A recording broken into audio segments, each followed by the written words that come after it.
안녕하세요. 포유한율연구소입니다. 이번 시간에는 주택가격지수 산출 방법을 변경해야 된다 라는 주제를 가지고 나왔습니다. 왜 이 주제를 가지고 나왔느냐면요, 지금 현재 주택가격지수 산출 방법 때문에 많은 사람들이 희생될 수도 있고, 또 국가 경제 전체적으로 위기에 직면할 수도 있고, 또 가계부채발 금융위기로 발전할 수도 있다. 그래서 이것을 좀 고칠 필요가 있지 않느냐라는 생각에서 제가 이 주제를 가지고 나왔는데요. 현재 지수 산출 방법은 한 세 가지 방법이 있어요. 칼리 지수라고 하는 게 있고, 제본스 지수라는 게 있고, 듀토 지수라는 게 있는데, 모두 다 한 채만 아파트 가격이 거래되더라도 이 지수 산출이 큰 폭으로 이제 아파트 가격이 상승한 것처럼 인식될 수 있기 때문입니다. 예를 들면 작년에 한 채 거래되고 올해 한 채 거래되면, 그러면 작년에 가격이 예를 들어서 3억에 거래되고 올해 7억에 거래되면 한 채만 거래되더라도 가격이 약 한 200% 올라간 거죠. 그죠? 계산하기 쉽게 작년에는 3억에 거래되고 올해는 6억에 거래되면 한 채만 거래돼도 거의 100% 올라간 거죠. 주택 가격이. 그러면 이게 어떤 문제가 있느냐 하면요, 거래되진 않은 그 인근 지역 내지는 모든 아파트가 가격이 상승한 것처럼 인식된다는 거죠. 바로 이 문제 때문에 주택 가격이 큰 폭으로 오르고, 또 이 문제 때문에 장난치는 사람이 많다라는 거죠. 여러분들이 주식시장에 작전 세력이 있다는 얘기는 많이 들었잖아요. 근데 주택시장은 이런 가격 산출 방법 때문에 훨씬 더 주식시장보다 성공 확률이 높아요.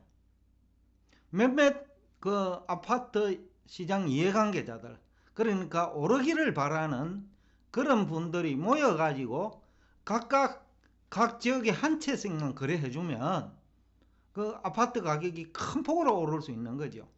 쉽게 하면 아파트가 주식보다 작전에 성공할 확률이 아주 높다는 거죠. 그런데 문제는 희생자는 누가 됩니까?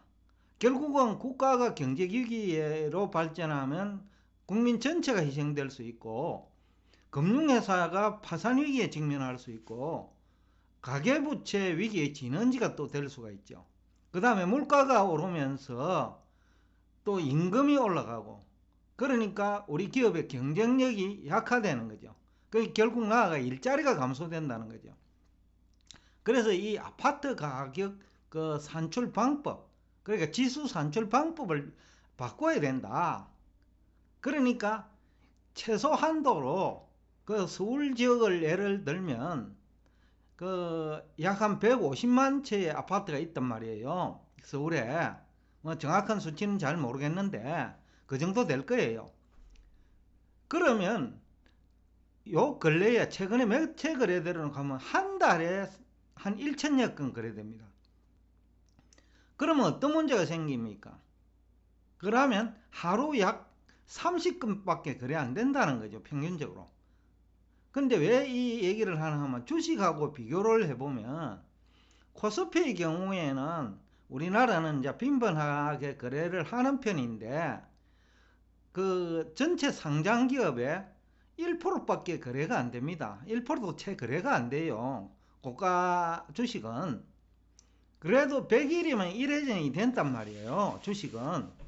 근데 아파트는 5 내지 10년 만에 거래 한 번 하잖아요. 근데 주식은 우리 투자자들이 한 달에 뭐 한 번 하는 사람, 어떤 사람은 한 달에 2번 하는 사람, 길어야 우리나라 평균으로 하면 한 3 내지 4개월밖에 안 된단 말이죠. 그러면 이런 식으로 지수를 산출해도 돼요. 주식처럼 그 한 주만 거래돼도 올란 거예요. 상장 주식 전체가. 그렇게 해도 큰 문제가 안 생긴단 말입니다. 근데 아파트는 거래가 빈번하지 않기 때문에 이 방법으로 가격 상승이 일어난 것처럼 인식을 하면 작전 세력이 아파트 가격을 얼마든지 올릴 수 있죠. 주식보다 훨씬 쉽다는 거죠. 그런 측면에서 현행 아파트 가격 지수 산출 방법을 변경할 것을 제안합니다. 이걸 누구를 위해서입니까? 결국은 그 국가를 위해서, 일자리 창출을 위해서, 그 다음에 그 금융위기로 발전하는 것을 막기 위해서, 또 돈 흐름이 주택시장에서 그 생산성도 기존 아파트 거래해봐야 생산성이 없단 말이에요. 일자리가 증가하지 않는단 말입니다. 기존 아파트는. 그런데 기존 아파트를 빼고 한다든지 이러면 이제 공시가격이 결국은 주택가격 지수가 되어버리는 문제가 있습니다. 기존 아파트를 빼버리면. 그러니까 그 합리적인 지수가 산출되기 위해서는 주식이나 채권 시장과 형평성을 이제 유지하기 위해서라도 최소한 1%는 거래가 될 때 그거를 가중평균 해가지고, 그러니까 그 거래된 주택수 곱하기 가격이 있을 거란 말이죠. 그러면 그것을 총합해가지고 그 지수를 산출하면 지금과 같은 아파트 작전 세력을 없앨 수 있다. 근데 문재인 정부가 지금까지 아파트 가격 안정시킨다고 하면서 이런 것도 손 안 댔다라는 거죠. 그래서 제가 참 안타깝다는 얘기도 들고, 김현미 장관이 학자인지는 몰라도 너무 모르는 사람이 국토부 장관을 했고, 그 결과 그 아파트 가격이 큰 폭으로 오르는 거죠. 그러니까 누르려고 하면 작전 세력들이 얼마든지 올릴 수 있는 것이 아파트 시장이라는 거죠.